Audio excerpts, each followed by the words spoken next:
Estamos começando um programa Impressões aqui pela TV Câmara de Florianópolis. Você sabe que para acompanhar toda a nossa programação e tudo o que acontece na Câmara de Vereadores de Florianópolis, você pode acompanhar através do nosso site cmf.sc.gov.br. E no programa Impressões de hoje nós vamos falar de um assunto que envolve aí a sua vida e dos seus conhecidos. Por um acaso você tem um cofrinho? Você já guardou as moedinhas? Aquelas famosas moedinhas que você recebe de troco e você vai guardando para utilizar no final do ano, no final do mês. Você já fez isso? Você sabia que isso prejudica o comércio e prejudica os lojistas de Florianópolis, do estado, do Brasil?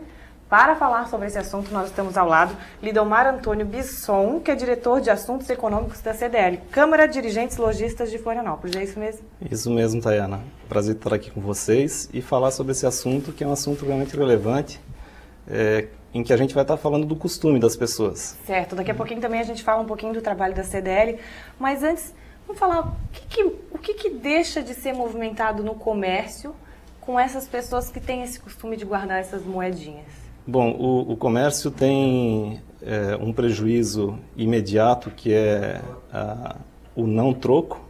Imagina, se você tem um troco de R$ 4,50 para dar numa venda, e você olha para o seu caixa, e ele está apertadinho, e você tem uma nota de 5, você acaba dando R$ 5. Quer dizer, existe um prejuízo imediato, que ele ao longo do tempo ele é significativo, quando você dá troco a mais.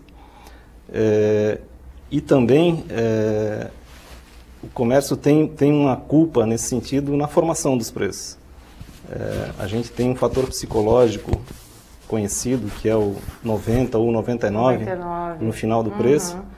E esse costume de formação de preços, ele tem uma perspectiva de ajudar na venda, mas ele atrapalha na hora do troco. Pois é, porque não é somente o consumidor que vai lá pagar com essas notas maiores, mas o próprio lojista que precifica, né, as mercadorias, ele pode prejudicar também. Com certeza. Esse costume é um costume herdado do exterior, a gente vê nos Estados Unidos, né, e na Europa esse efeito.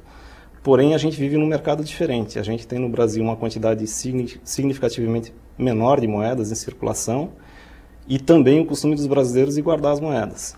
As moedas, elas parecem que são incômodos no nosso dia a dia, e as pessoas têm o costume de ou dar para os filhos, ou ter uma caixinha, um cofre para imediatamente ir depositando. Eu, por exemplo, tenho o cinzeiro do carro.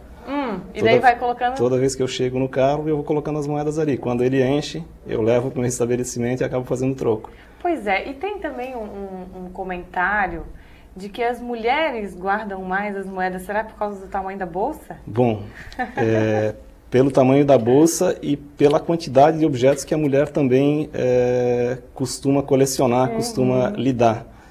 Eu, por exemplo, uso o meu celular e as minhas chaves. A minha esposa usa o batom, a carteira, enfim, uma quantidade de objetos muito grandes na bolsa.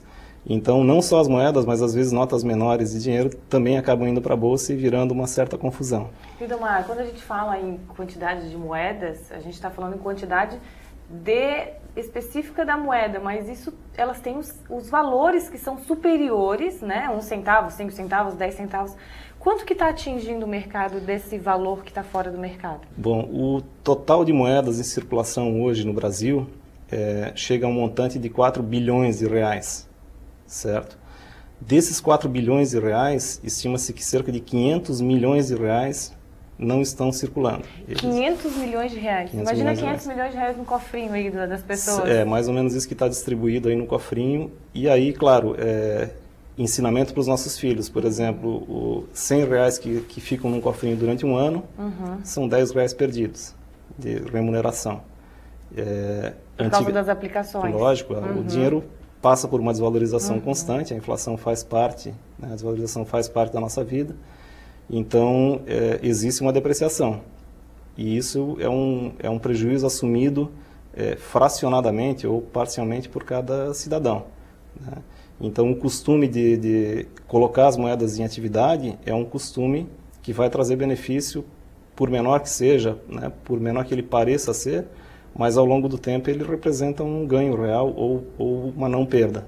Lidomar, e esse costume entre as famílias, então, de dar moedinha para o filho, para a esposa, para o cofrinho, muitas vezes lá se quebra o cofrinho na época de Natal para comprar presentes, né? As famílias têm esse costume, mas elas, às vezes, é um costume da família, elas não querem perder. Qual seria a melhor estratégia para que não aconteça isso? A melhor estratégia realmente é fazer a aplicação em poupança, abrir uma caderneta de poupança para o filho, porque o filho, ele tem um apego. Aquilo é uma propriedade, assim como um brinquedo, assim como uma coleção de figurinhas é uma propriedade. Só que tem que se ensinar para o filho a diferença entre o brinquedo e o dinheiro. O dinheiro tem um poder econômico, tem a capacidade de se converter em um produto e vale a pena realmente colocar isso de volta no banco, né? Outra coisa interessante é assim, o lojista, voltando ao centro do problema, o lojista ele tem culpa na formação de preços, mas também a gente percebe muito a falta de estratégia das pessoas à frente de caixa em facilitar o troco, se antecipar, em toda vez que for fazer uma operação com dinheiro, se antecipar ao consumidor e pedir já o troco exato. Certo. Isso é uma atitude bastante interessante. Eu, com a experiência também de ter passado pelo caixa durante alguns anos, a gente não se aperta, a gente tem como conduzir o negócio sem muito trauma. E também, quando o negócio atinge uma proporção um pouco maior, buscar o banco. O banco sempre tem reservas e moedas, mesmo que tenha que se fazer uma programação com 1, 2 ou 3 dias de antecedência, o banco disponibiliza ao comerciante as moedas. E quando a gente vai comprar lá aquele produto que termina no 99, a gente tem que exigir 1 centavo, pode aceitar aquela balinha de troco? Bom, o nosso direito é o dinheiro, o nosso direito é o troco. Se você viajar para o exterior, você vai ver que a gente tem um costume bastante diferente dos Estados Unidos, por exemplo. Aqui no Brasil, estima-se que existam 3 milhões de moedas de 1 centavo e que dos 3 milhões, 2 milhões estejam no cofrinho. Nossa. Eu, particularmente, como comerciante, raríssimas vezes encontro com uma moeda de 1 centavo. E as lojas, por exemplo, de 1,99, nunca se pagam 1,99. Dificilmente eles têm 1 centavo de troco. Sim. E nos outros países, não tem choro nem vela. Quando acontece o pagamento, o troco é exato. Existe moeda à disposição, a sociedade está muito organizada, existe muita moeda em circulação. Existem até algumas estratégias para a captação das moedas. Quais seriam essas estratégias? Que são interessantes. Por exemplo, como turista, em pontos de visitação, a gente tem algumas máquinas para converter as moedas de cobre em lembrança do local. O que acontece? Você põe uma moeda de 1 centavo de cobre, ela é perdida, ela é amassada, e você põe mais 4 moedas, 4 quarters, né? 4 moedas de 25 centavos para girar a máquina. Então eles acabam coletando as moedas de 25 centavos, né? E a moeda de 1 centavo ela vira uma lembrança daquele local para você. Bom, isso aqui não pode ser feito no Brasil? Então, pode ser feito.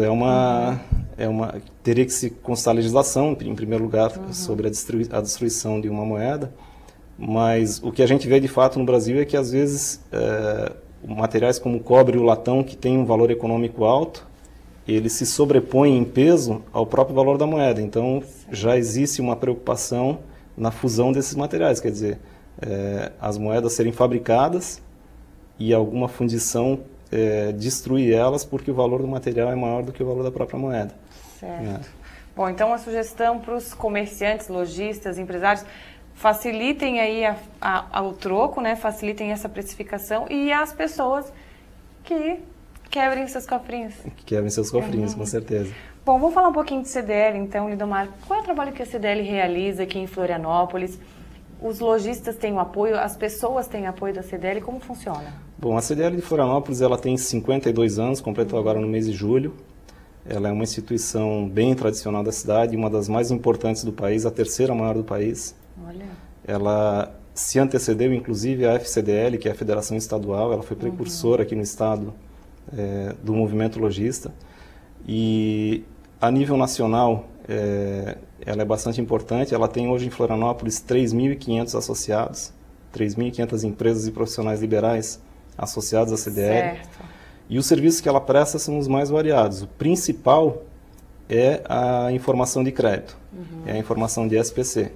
Então, o lojista ele consulta nas suas transações, nas suas vendas, a seriedade ou a condição do comprador, a quem ele está fornecendo crédito, e decide, então, né, através dessa consulta SPC. Para fazer essa consulta, tem que ser um associado ou a pessoa pode se deslocar até o CDL e perguntar se o seu nome está... A pessoa pode se deslocar e saber do seu nome. Essa é uma consulta individual e particular.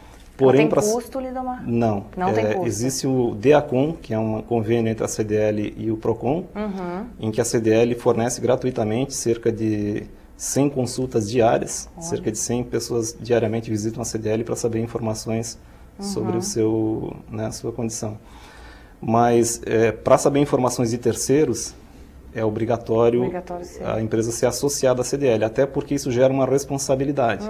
Então, a empresa ela, obrigatoriamente tem que estar associada à CDL. Porque a CDL presta esse serviço de informação, né, muitas vezes que pode se tornar sigilosa para terceiros, mas essas empresas associadas, elas têm o direito a essa informação, né? Tem o direito à informação. E além da consulta do SPC, a CDL fornece diversos outros serviços de forma a suportar, a ajudar o empresariado. Um deles é a venda de ticket, o ticket de alimentação. É um serviço que a CDL presta com vantagem para o lojista. O lojista que compra o ticket alimentação através da CDL, da própria ticket, ele paga uma taxa menor do que comprando diretamente. Olha, e como os empresários eles podem saber se do ticket no site? Pode, com certeza. Então já vou deixar o site aqui, cdlflorianopolis.org.br, vai aparecer aqui no vídeo.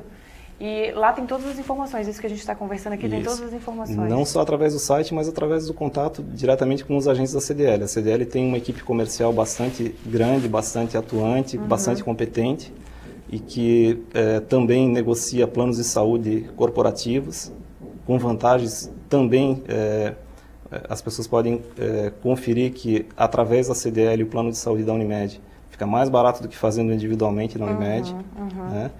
Tem serviço, por exemplo, como o CDL celular. A CDL disponibiliza também linhas de celular numa rede própria, chamada CDL celular, com um serviço muito competente, com redução de custos e faturas.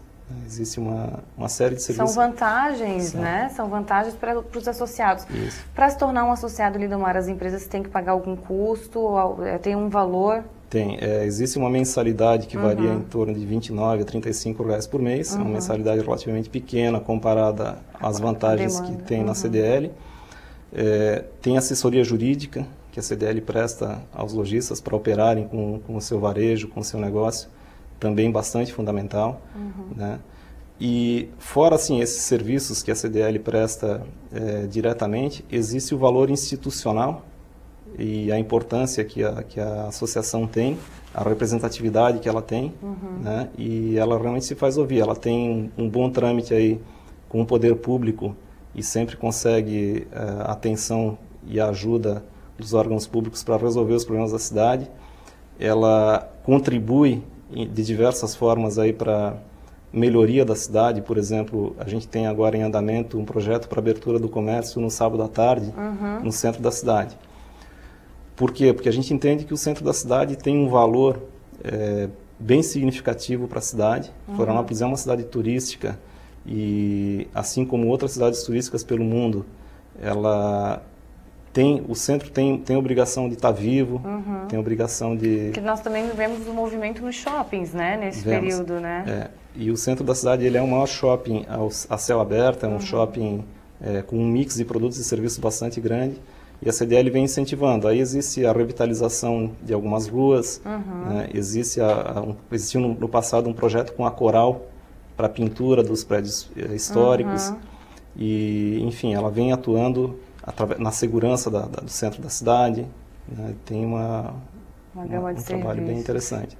Então tá, Lidomar, obrigada pela participação aqui no programa Impressões. Tá certo. E eu vou pedir mais uma vez para repetir então essas dicas das moedinhas, já que a gente estava falando dela, o que as pessoas têm que fazer de uma maneira bem resumida. Então, o empresário, num primeiro momento, atuando na precificação, cuidando para que lá na frente ele não tenha problema com o troco, fazendo a estratégia com o consumidor de fazer o troco na hora de forma saudável e buscando junto à rede bancária o troco para se antecipar, para existir uma reserva com ele.